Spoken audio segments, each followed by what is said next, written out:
Good morning. Too early, isn't it?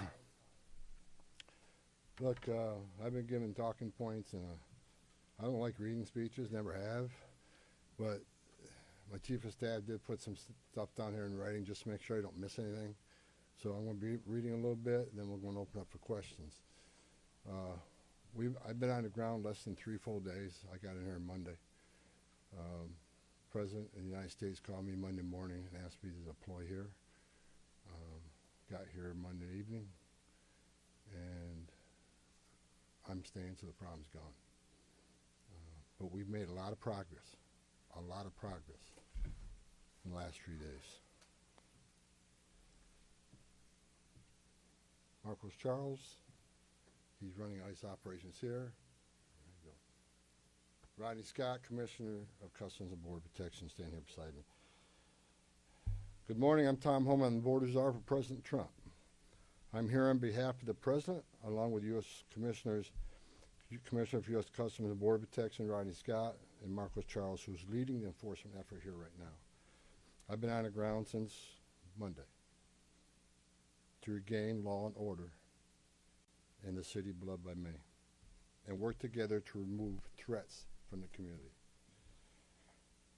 During the past administration, we'll all remember, more than 10 million illegal aliens entered this nation. Many were national security threats, public safety threats. We can't remember over 2 million known gotaways. 2 million people who paid more to get away. Why? That should scare the hell out of everybody. President Trump promised the American people, including the residents of Minnesota, that he would work to ensure our communities are safe. And with that, this administration is absolutely focused on identifying removal aliens that pose a public safety threat and national security threats. And the numbers prove it. The data proves it.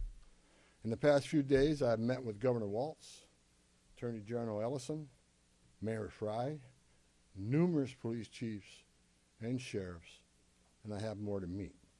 I'll also be continuing the dialogue with business and religious leaders in partnership with Minnesota, your community leaders. I'll be meeting with them too, because I want to hear what they have to say. In my meetings with folks so far, and most important, the governor and the AG, the Mayor Fry, we didn't agree on everything. I didn't expect to agree on anything. I've heard many people want to know why we're talking to people who they don't consider friends in administration. Bottom line is you can't fix problems if you don't have discussions. I didn't come to Minnesota for photo ops or headlines. You haven't seen me. I came here to seek solutions, and that's what we're going to do. And we've come a long way, and we got some good wins for the people of Minnesota, I think, and for the administration and for the safety and security of this city. One thing we did agree on, though, everybody I talked to agreed on, was that community safety is paramount. One thing we all agreed on was U.S. Immigration Customs Enforcement is a legitimate law enforcement agency that has a duty to enforce the laws enacted by Congress and keep this community safe.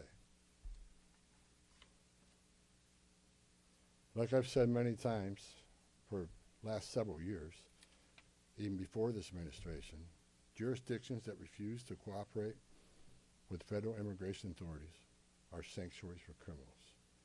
Sanctuary cities are sanctuaries for criminals, and endangers the residents of the community. To be clear, we did not agree with Minnesota state and local officials that they would be involved in immigration enforcement. I didn't ask them to be immigration officers. I'm asking them to be cops working with the cops to help us take criminal aliens off the street. What we did agree upon is not to release public safety arrests back in the community when they could be lawfully transferred to ICE. I'll speak more about that. I will highlight that the Minnesota State Prison System under the Department of Corrections have been honoring ICE detainers. And we appreciate that important collaboration, and we're going to expand upon that. That decision has made Minnesota safer, not only for residents of Minnesota, but the men and women law enforcement.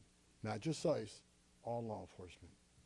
Rather than arresting the same public safety threat, significant public safety threat over and over again, they agree to work with us to identify those people and remove them.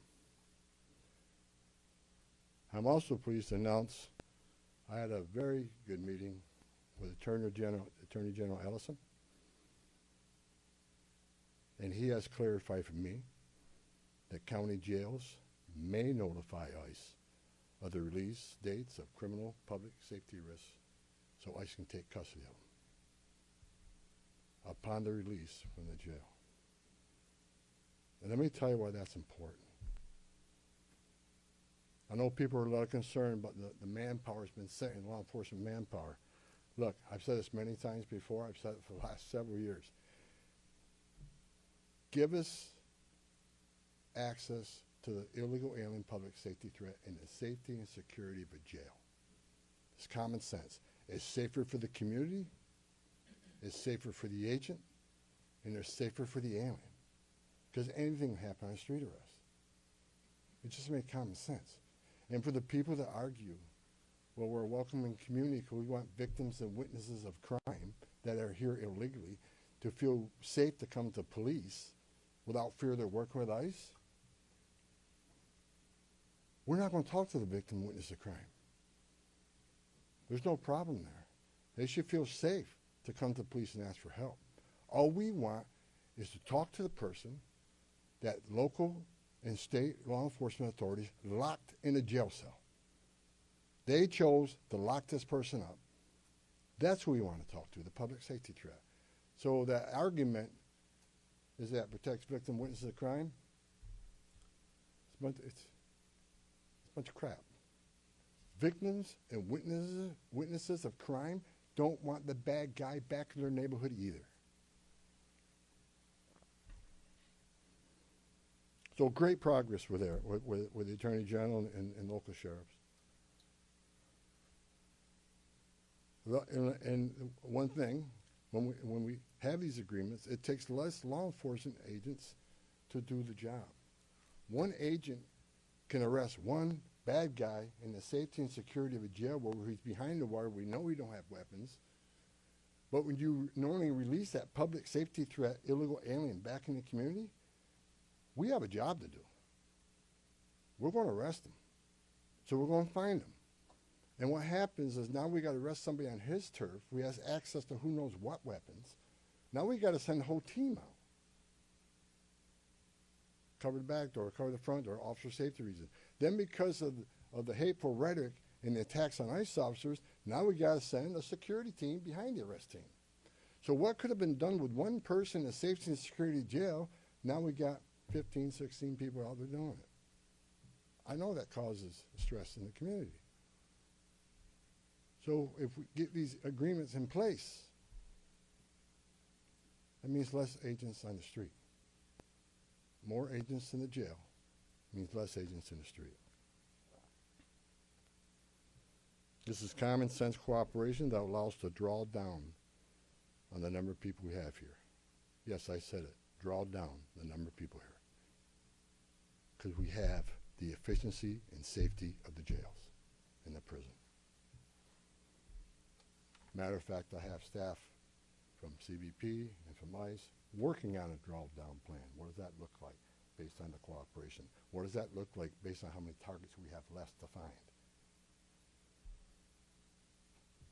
In my meetings with Governor Walz, A.G. Ellison, and Mayor Fry, as well as state and local law enforcement, again, I appreciate they all acknowledge that we do have federal immigration laws in this country that have been passed by Congress, and that ICE is in fact a legitimate law enforcement agency charged with enforcing those laws. We're not making this up, folks. ICE is enforcing laws enacted by Congress. They're a federal statute. That said, I'm not here because the federal government has carried this mission out perfectly. First thing I said to senior staff when I walked in here, That's what I told you earlier. I didn't come here looking for photo ops or headlines. I come here looking for solutions. I do not want to hear that everything's been done here has been perfect. Nothing's ever perfect. Anything can be improved on. And what we've been working on is making this operation safer, more efficient, by the book. The mission is going to improve because of the changes we're making internally. No agency or organization is perfect. President Trump and I, along with others in the administration, have recognized that certain improvements could and should be made. That's exactly what I'm doing here. As such, in meetings I've had with federal law enforcement managers, including ICE and CBP and other federal partners, as well as state and local officials, I have conveyed the President's expectations with regard to federal immigration enforcement efforts. We will conduct targeted enforcement operations. Targeted. What we've done for decades. When we hit the streets, we know exactly who we're looking for. Good idea where we may find them. You have a criminal history. You have their immigration history. A lot of information about this person that we get from numerous databases out there. Targeted, strategic enforcement operations.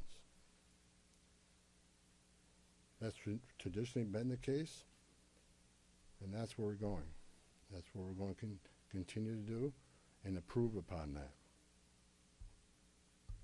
With a prioritization on public safety threats. I want to be clear. I don't read a lot of social media. I don't read a lot of media. I don't believe half what I see. We are not surrendering the President's mission in immigration enforcement. Let's make that clear. Prioritization of criminal aliens doesn't mean that we forget about everybody else. That's just simply ridiculous. But when you have a criminal standing here and a non-criminal standing there, that criminal always should be targeted first because he's a significant concern to the safety and security of the community. By and large, for decades, ICE and CBP have carried out their duties with integrity, professionalism, and compassion. That remains the expectation under President Trump, and I will, hold our agents and officers to that standard. I'm almost done, and Tom can be Tom. As far as the agitators, that said, I want to reiterate and make very clear.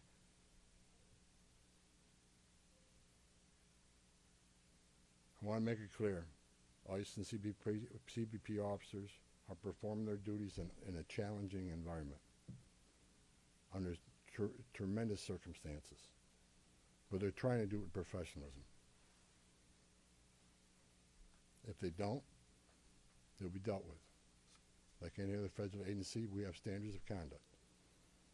They are sworn law enforcement officers working tirelessly to enforce our country's border security, immigration laws, protecting the interests of our country and preventing dangerous people from walking the streets of this nation when they're not supposed to be here to begin with. Men and women of ICE, I was a Border Patrol agent. I was an ICE agent. I was the first ICE director that came up through the ranks. I spent over 40 years doing this.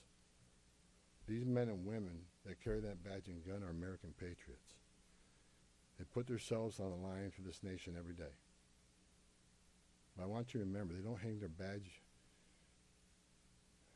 they don't hang their heart on a hook every day they come to work. They're mothers and fathers too. They're sons and daughters too. And if they've seen a fraction of the tragedies I've seen in my career, they take a lot of damage home to every day. The things they've seen, especially on the border with Border Patrol agents. People drowning in the river. Women being raped by criminal cartels. Giving CPR to a baby that was thrown in the river by the cartels because Border Patrol came too close. So let's throw the baby in the river. That way the Border Patrol was concentrating on that so I can get away. These men and women see some terrible things. But I want you to remember, they're mothers and fathers too. Many of them are members of this community. God bless every one of them. The hostile rhetoric and dangerous threats and hate must stop. And we all agreed to that. All everybody met here today, we got to stop the rhetoric, the hateful rhetoric that has caused an increase in assaults.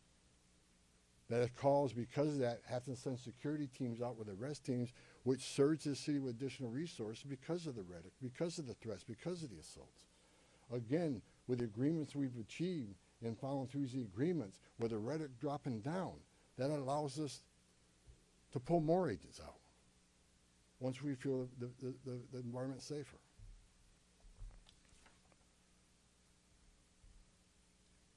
I begged for the last 2 months on TV for the rhetoric to stop. I said in March, if the rhetoric didn't stop, there's going to be bloodshed. And there has been. I wish I wasn't right.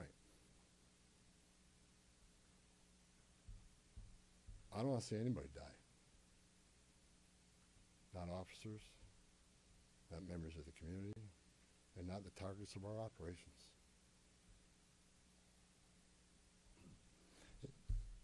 For the people out there who don't like what ICE is doing, if you want certain laws reformed, then take it up with Congress.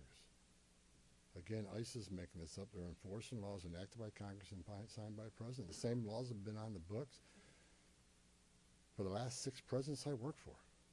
I started with President Reagan and ending with President Trump. Every administration, we enforce the same laws.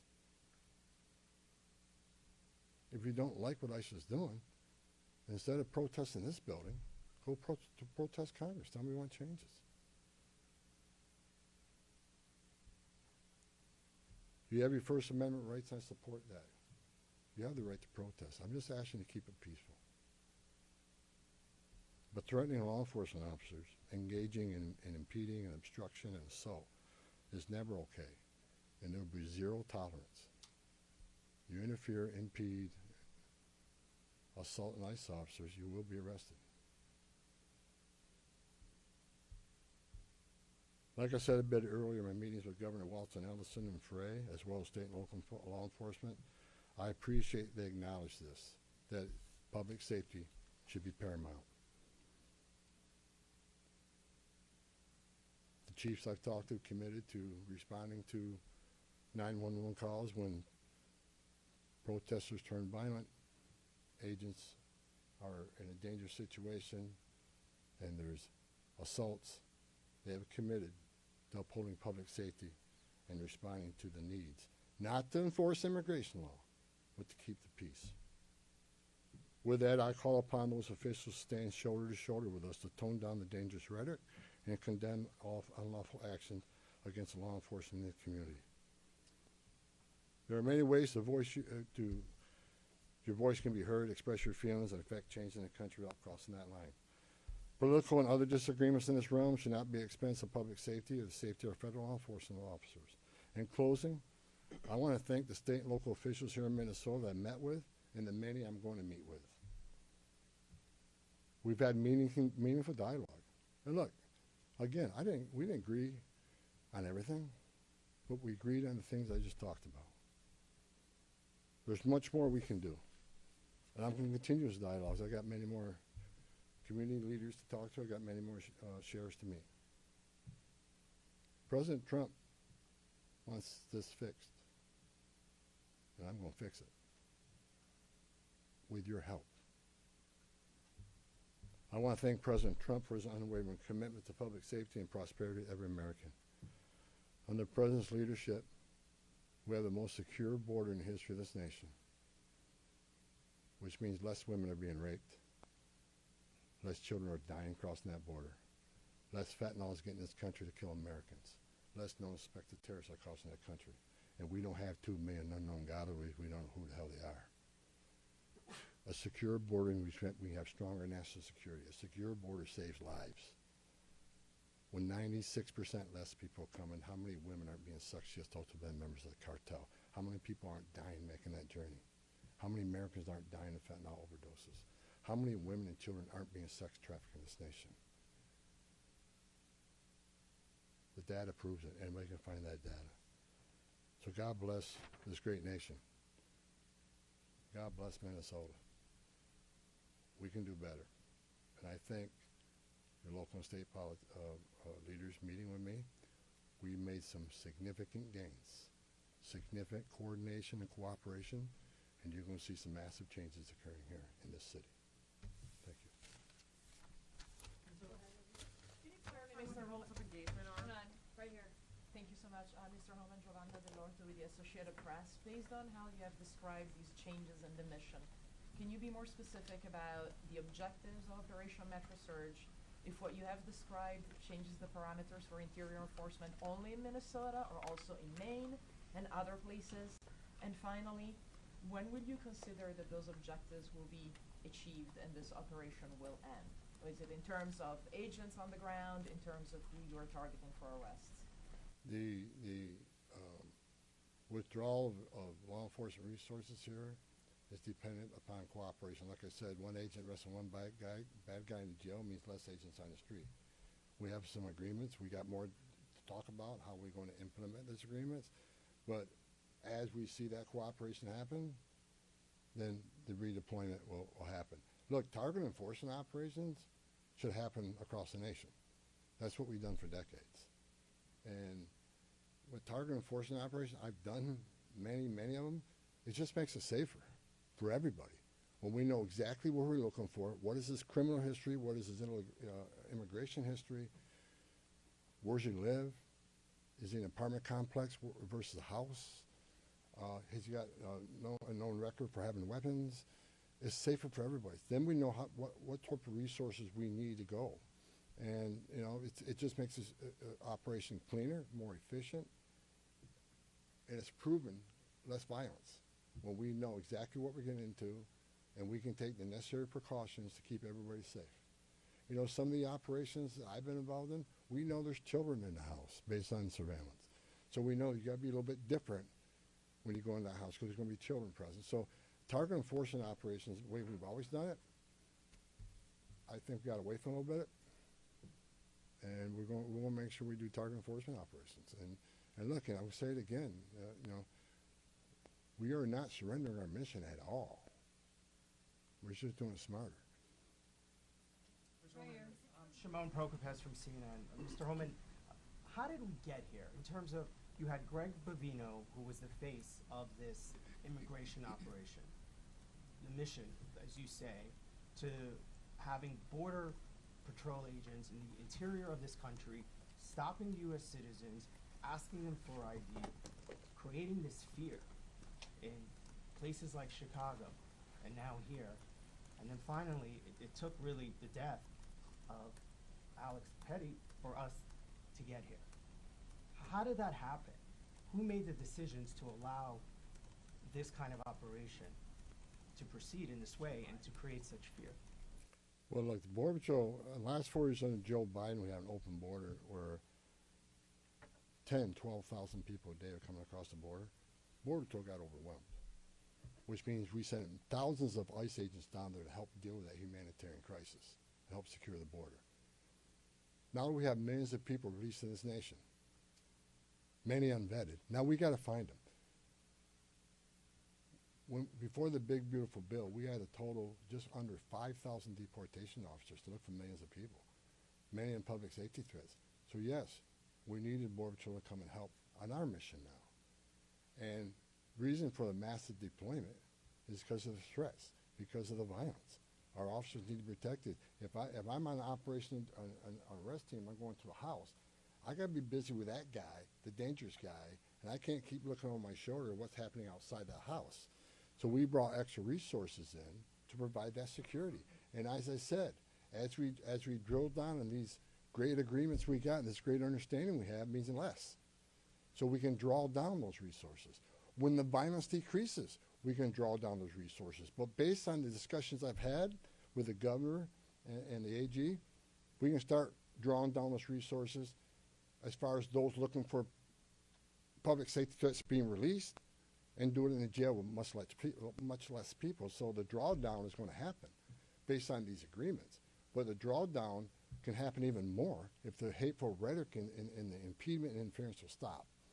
So Border Patrol, I was a Border Patrol agent. These men and women are patriots. God bless them. They're here to help us. And the drawdown will come soon, depending on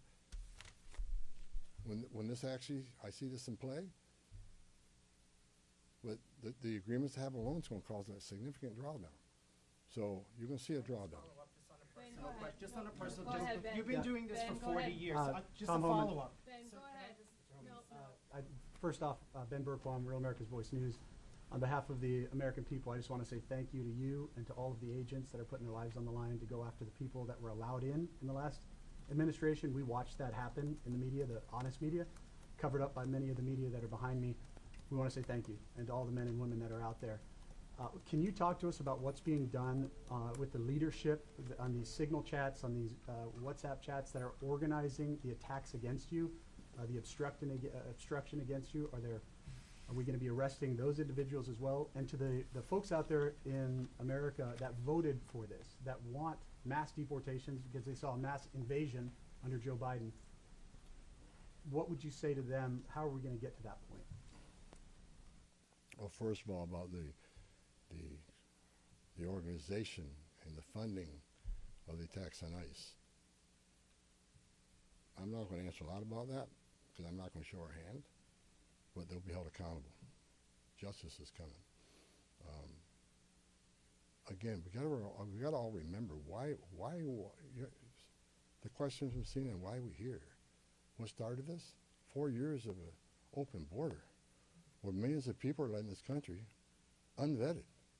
Remember, let's not forget, for 4 years, we were told the border was secure. 4 years, we were told the border was secure. And we all knew it wasn't. And I want this to be a positive thing we're doing here today. I also want to remember the politicians are continually attacking us. Where were they the last 4 years when the number of women and children sex trafficking went all-time high? Where were they when 250,000 Americans died from fentanyl coming across the border? Where were they when women and children are dying making that journey? Where were they when over 4,000 aliens making that journey died, historic record? Where were they? Not a word. Now we're just trying to respond to what happened the last 4 years and keeping this country safe. And we're arresting a lot of public safety threats, take them off the streets, which make this country safer. President Trump promised to make this country safe again, and that's what we're doing. But my 2.5 days up here, we made a lot of progress. I think everybody agrees on the criminal and public safety threats. They agree it's much safer and easier to arrest an alien in a facility than send a whole team out in the field that's going to draw anger, because now we got to send a bunch of people to do something that could have been done by 1 or 2 people. And I've said this for years. I have no ill will to anybody in Minnesota. All the people I talk to, we're never going to agree on everything. We have different philosophies and different opinions on immigration, but we all agree this is a way to go to reduce safety, reduce crime, not reduce safety, reduce crime and increase safety for our operations. More people in the jail means less people on the street. It's simple math. Sir, Lana Zach, CBS News. Everybody I've spoken with agrees that if somebody has a violent criminal history and is a fugitive, they don't want them as their neighbor. But when you're talking about a targeted operation, and are you talking about targeting people whose crime is coming to this country, or is it a more specific definition now? All operations will be targeted, but the prioritization are going to be criminal aliens, public safety threats, and national security threats. I've met with Marcos and his staff. We got a lot of them. We got a lot of them to keep us busy. So that would be our focus. So that is enough that's what, there is not going to be a focus on people who have no other crimes except for their status. If you're in the country illegally, you're never off the table. But prioritization doesn't mean you forget about everybody. So let me say this. If the message we send is you can enter this country illegally, it's a crime, don't worry about it. You can have your due process, show up in court, not show up in court, get ordered removed, don't worry about it. Unless you commit a serious crime, you're good to go. If that's the message we send to the world, you're never going to fix this problem. The most vulnerable people in the world will make that dangerous journey like they did under the Joe Biden administration. Over 4,000 aliens died making that journey. And again, a significant increase in sex trafficking. Because when they did that and opened those borders up saying, we're not going to detain you, we're going to give you free health care, we're going to fly you to the city of your choice, put you in a free hotel room, give you 3 meals a day, and give you work authorization, we're just going to bring you in. And when they did that, they sent a message to the whole world, you can come and do this. And what happened? They overwhelmed the men and women of the Border Patrol, where many days 70% of agents were pulled off that line. 70%. You don't think the criminal cartels had a field day with that? They created gaps for the cartels do their activity. And that's why you've seen the rise in fentanyl overdose. That's why you saw the rise in sex trafficking. The 2 million plus known gotaways, why did they pay more to get away? Why didn't they pay less, turn yourself in, get released within 24 hours? You get a free airline ticket to the city of your choice. We're going to give you a free hotel room, and we'll give you free food and free medical care. And you're going to get work authorization in 6 months. Why did 2 million people choose to pay more not to take advantage of that giveaway program? They didn't want to be vetted. They didn't want to be fingerprinted. That scares the hell out of me, and it does still.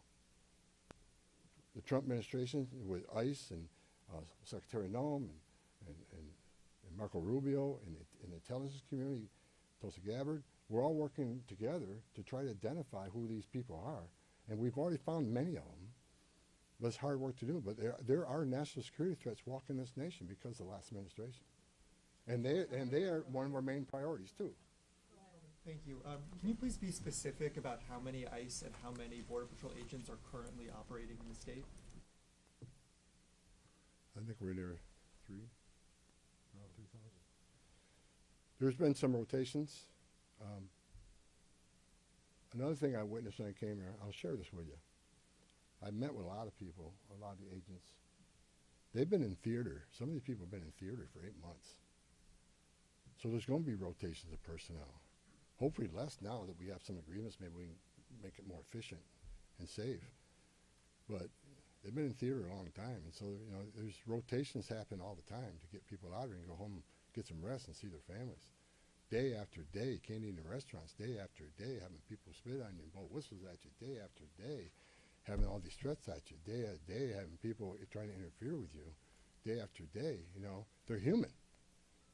So, we've got to rotate these people, and we've already rotated some. But my main focus now is drawdown based upon the great conversations I've had with your state and local leaders. Again, I'm not a fool.